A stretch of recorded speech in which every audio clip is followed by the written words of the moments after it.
ये कियारा जी का नया असिस्टेंट, सुना है उसने ग्रेजुएशन भी नहीं किया है और कोई खास करियर रिकॉर्ड भी नहीं है। फिर उन्हें कियारा जी का असिस्टेंट क्यों बनाया आपने? या फिर वो असिस्टेंट नहीं कोई खास है? सावित्री ने घूरते हुए उस रिपोर्टर को देखकर कहा, अभी आपने ही कहा ना वेद ने फ्रॉड का पर्दाफाश किया जो कोई और नहीं कर पाया। उसकी काबिलियत उसकी डिग्री से बड़ी है। रिपोर्टर हंसते हुए मॉकिंग टोन में बोला, वेद की काबिलियत का नमूना तो मीडिया देख चुकी है। कैसे उसने जान पे खेलकर अपनी बॉस की जान बचाई। बहुत ज्यादा ही लगाव है उन्हें अपने बॉस से। वैसे कियारा मैडम कहीं नहीं दिख रही। इस बार यशवंत जवाब देते हुए बोला, आज उसका दिन है और लड़कियों को थोड़ा तैयार होने में वक्त लगता है, वो आ ही जाएगी। असल में यशवंत इनडायरेक्टली ये इम्प्लांट करना चाहता था कि वहां पार्टी में आए लोगों से ज्यादा कियारा को सजने संवरने में इंटरेस्ट है। तब रिपोर्टर ने पूछा, सर आप ये बताइए कि आज कियारा जी का बर्थडे और आज ही अनाउंसमेंट, कहीं मैडम की एंगेजमेंट अनाउंस होने वाली है? उसकी शादी तो डिलीवरी बॉय से हो गई। अचानक से यशवंत के मुंह से ये शब्द निकले और पूरे हॉल में पिन ड्रॉप साइलेंस छा गया। तभी सभी की आंखें यशवंत पर टिक गई। यशवंत ने अपने मुंह पर हाथ रख लिया, जैसे उससे बहुत बड़ी गलती हो गई। अगले ही पल पूरे हॉल में हड़कंप मच गई। गेस्ट्स आपस में खुसर फुसर करने लगे। सावित्री देवी का चेहरा पीला पड़ गया। फिर उन्होंने बात संभालते हुए कहा, एक्सक्यूज मी एवरीबॉडी, मीडिया का टाइम खत्म हो गया। अब प्लीज हमें हमारे गेस्ट्स को अटेंड करने दीजिए, थैंक यू। उधर विला के अंदर एक बड़े रूम में कियारा बेड पर थी और उसके हाथों में रस्सियां बंधी थी। उसकी आंखों में आंसू थे और सार्थक के सामने गिड़गिड़ा रही थी। प्लीज मुझे जाने दो, ये तुम क्या कर रहे हो सार्थक? तुम्हें जेल हो जाएगी। डोंट डू दिस, मुझे जाने दो और यहाँ जो हुआ मैं भूल जाऊंगी। सार्थक उसके सामने कैमरा सेटअप कर रहा था। उसके गाल पर थप्पड़ का निशान था। जब सार्थक ने कियारा और वेद की शादी के बारे में सुना तो वो जैसे पागल सा हो गया था। सार्थक का गुस्सा 7वें आसमान पर था।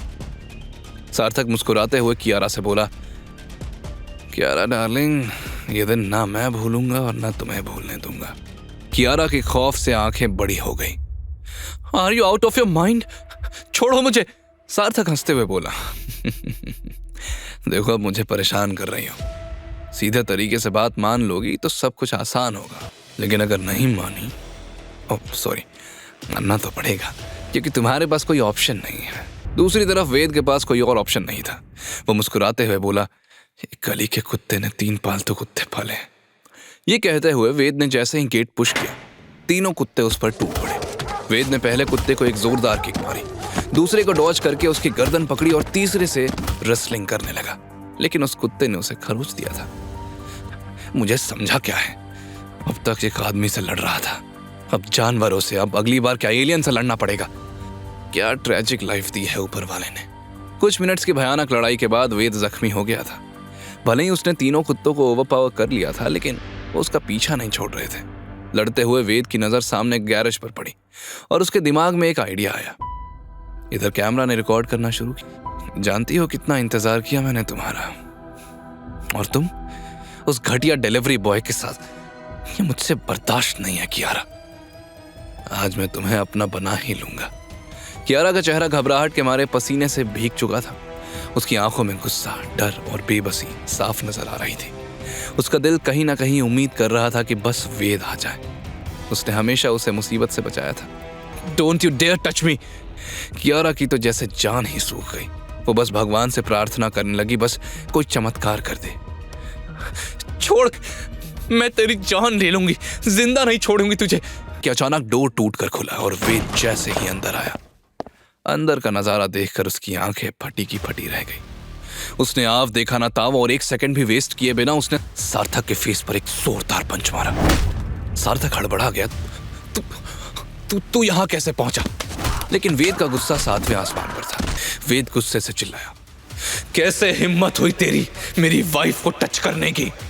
कैमरा अभी भी रिकॉर्ड कर रहा था, सब कुछ कैप्चर हो रहा था। कियारा वेद का यह रौद्र रूप देखकर दंग रह गई थी। वो वेद को रोकते हुए चिल्लाई, वेद रुको, वो मर जाएगा, प्लीज पहले मुझे खोल दो, हमें अभी निकलना है, दादी इंतजार कर रही होंगी, जल्दी। ये सुनकर वेद रुक गया, लेकिन उसकी आंखों में अभी भी आग थी। उसने झट से कियारा की रस्सी खोली तो कियारा घबरा कर उससे गले लगाकर रोने लगी।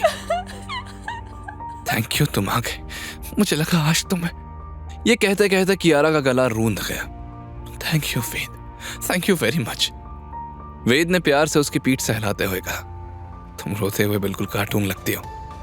वैसे यहीं रहना है या पार्टी में भी जाना है? कियारा तुरंत दूर हटी और वेद उसे पकड़कर अपने साथ ले जाने लगा। तभी सार्थक दर्द भरी आवाज में बोला, कियारा, तुम इस पर भरोसा कर रही हो। आज जो हुआ वो इसका ही प्लान था और अब तुम्हें बचाकर यह हीरो बन गया ताकि तुम इसके प्यार में पड़ जाओ और सारी प्रॉपर्टी से दे दो। तब वेद गुस्से में बोला, तेरे जैसे घटिया आदमी से मैं बात तक ना करूं और तुझे ऐसी घटिया हरकत करने कहूंगा? किसको बहका रहा है बे? आऊं क्या तेरा बाजा फाड़ने? लेकिन कियारा ने वेद को रोक लिया और कहा, इन सब बातों का वक्त नहीं है, हमें जल्दी वेन्यू पर पहुंचना होगा। दूसरी तरफ वेन्यू में हर तरह की बातें चल रही थी। कियारा की डिलीवरी बॉय से शादी होने की बात सुनकर हर गेस्ट हैरान था। तभी एक गेस्ट ने सावित्री से पूछा, आई एम श्योर कियारा ने मजबूरी में शादी की होगी, है ना? सावित्री देवी ने घूरते हुए उसे देखा और तभी यशवंत, विशाल और राघव सावित्री के पास आए। यशवंत ने सावित्री से धीरे से कहा, माँ, बहुत देर हो गई है, आई थिंक कियारा नहीं आएगी। सब लोग तरह तरह की बातें कर रहे हैं और ये सब तुम्हारी वजह से हुआ है। सावित्री देवी भड़की। तब यशवंत प्यार से बोला, माँ, अनजाने में सच निकल गया, लेकिन ये तो सबको पता चलना ही था ना। मैंने जो गलती की है उसकी भरपाई भी मैं ही करूंगा। देखो, अगर आज हमने अनाउंसमेंट नहीं की तो बिजनेस इंडस्ट्री में हमारा नाम खराब हो जाएगा। तब विशाल ने सुझाव दिया, हाँ दादी, एक काम करिए, अभी आप डैड को एमडी की टेम्पररी पोजीशन दे दीजिए। कुछ टाइम बाद फिर से कियारा को वो पोजीशन वापस दे देंगे, क्योंकि अगर आज कियारा नहीं आई तो बहुत बदनामी होगी। सावित्री देवी भी सोच में पड़ गई। एक तरफ कियारा का भविष्य था तो दूसरी तरफ उनका और आरके इंडस्ट्रीज का सम्मान दांव पर लगा था। सावित्री देवी ने हाँ में सर हिलाया और मन ही मन बोली, बाद में इस मुसीबत का तोड़ ढूंढा जा सकता है, लेकिन फिलहाल के लिए यही सही है। यशवंत खुश हो गया। इसके बाद सावित्री देवी स्टेज पर पहुंची। सावित्री देवी ने गहरी सांस लेकर माइक उठाया, आप सबका बहुत बहुत धन्यवाद, और जिस पल का आप सभी को इंतजार था वो वक्त आ गया है। हमारी कंपनी के एमडी पोजीशन की जिम्मेदारी अब से परमानेंटली। अभी सावित्री देवी की बात पूरी भी नहीं हुई थी कि अचानक उनकी नजर दरवाजे पर पड़ी। कियारा पूरे कॉन्फिडेंस के साथ आगे बढ़ रही थी। उसे देखकर यशवंत के चेहरे का रंग उड़ गया और वहीं सावित्री के चेहरे पर मुस्कान आ गई और वो आगे बोली, अब से मेरी पोती कियारा रायजादा ही संभालेगी। कियारा को देखकर लोग ताली बजाने लगे, लेकिन सबके दिमाग में यही सवाल था कि कियारा की शादी एक डिलीवरी बॉय से कैसे हुई और कौन है वो डिलीवरी बॉय। अनाउंसमेंट के बाद कियारा ने केक कट किया और देर रात तक पार्टी चलती रही। जब सारे मेहमान चले गए और सिर्फ घर वाले बचे तो सावित्री ने ऊंची आवाज में सख्ती से कियारा से पूछा, कियारा, कहाँ थी तुम और वेद कहाँ है? इतनी देर तक कहाँ थे तुम दोनों? दादी, वो सार्थक ने मुझे किडनैप कर लिया था और फिर ये सुनकर सावित्री देवी के चेहरे के एक्सप्रेशंस बदल गए। अचानक सावित्री ने अपने दिल पर हाथ रखा और उनकी सांस उखड़ने लगी और लड़खड़ा कर गिर पड़ी। उनकी हालत देखकर कियारा घबरा कर चिल्लाई, दादी। वहीं यशवंत के चेहरे पर एक कुटिल मुस्कान आ गई। क्या अचानक सावित्री देवी की तबीयत बिगड़ने के पीछे यशवंत का हाथ था? आगे की कहानी जानने के लिए देखें अगला एपिसोड सिर्फ पॉकेट एफएम के YouTube चैनल पर, और के फॉर किंग के सारे एपिसोड्स को सुनने के लिए डिस्क्रिप्शन में दी लिंक से डाउनलोड करें पॉकेट एफएम ऐप।